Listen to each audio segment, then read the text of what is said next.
Most of us grew up hearing one thing about debt. It's bad. Avoid it. Pay it off as fast as you can. Get out and stay out. And while that instinct comes from a good place, it's not quite right.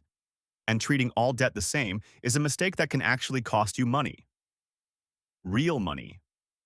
Because some debt is genuinely working for you, and attacking it aggressively means pulling dollars away from places where they'd grow faster.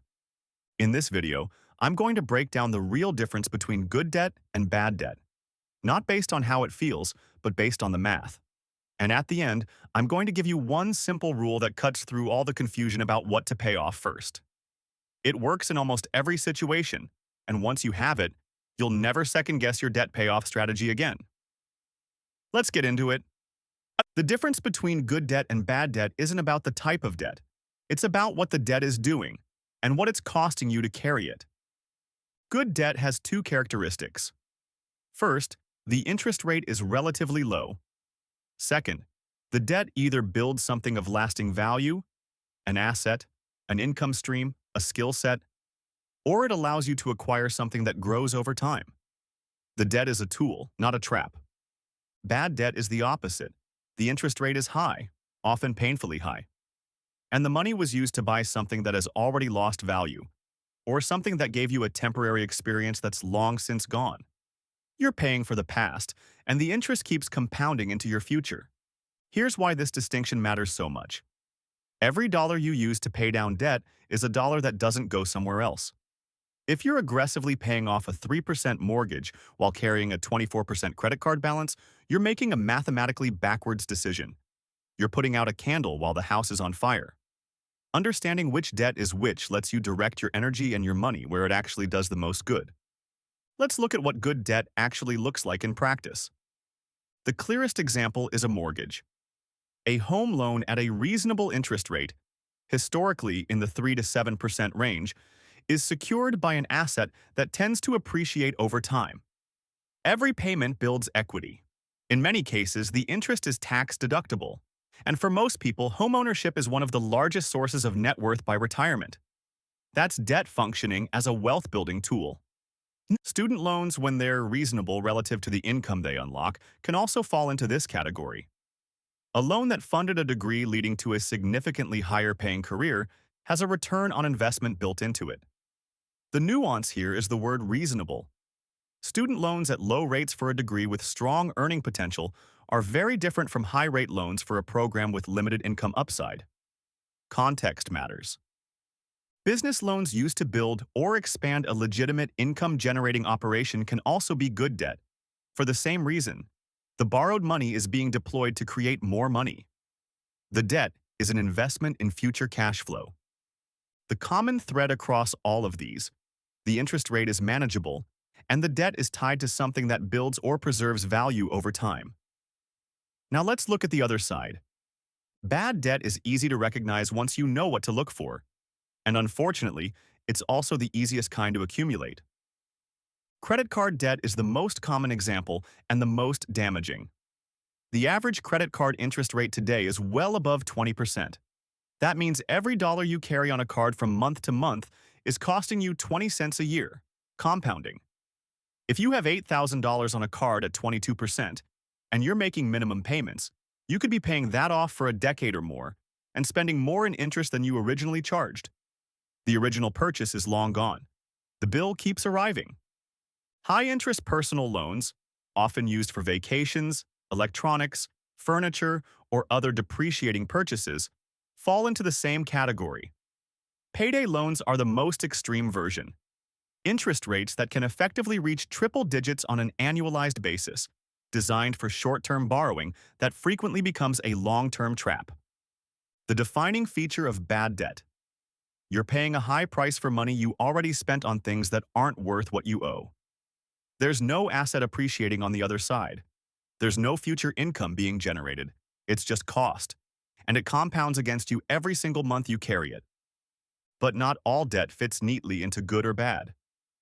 Some falls in a gray zone that requires a little more thinking, and that's where most people get tripped up. Car loans are the most common gray zone debt. A car is a depreciating asset.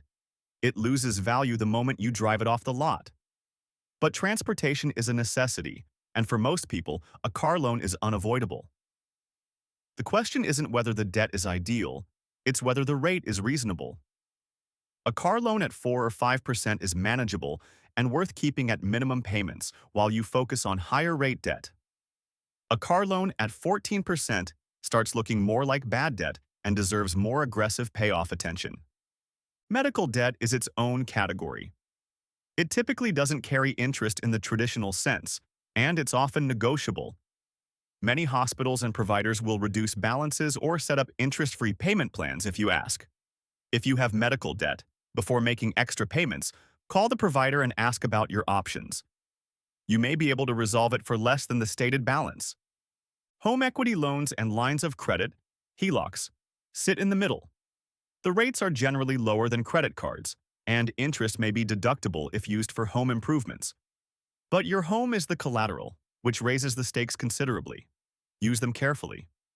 Understanding where each of your debts falls on this spectrum is what makes the final piece, prioritizing payoff, so straightforward. Here's the rule I promised at the start, and it's simpler than you might expect. Compare the interest rate on your debt to the return you could reasonably expect from investing that money instead. Historically, a diversified stock market index fund has returned roughly 7 to 8% per year on average over long periods. That's your benchmark.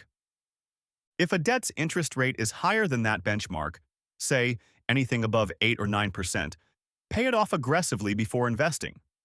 The guaranteed return of eliminating that debt beats the uncertain return of investing. A 22% credit card paid off is a guaranteed 22% return. Nothing in the market reliably matches that.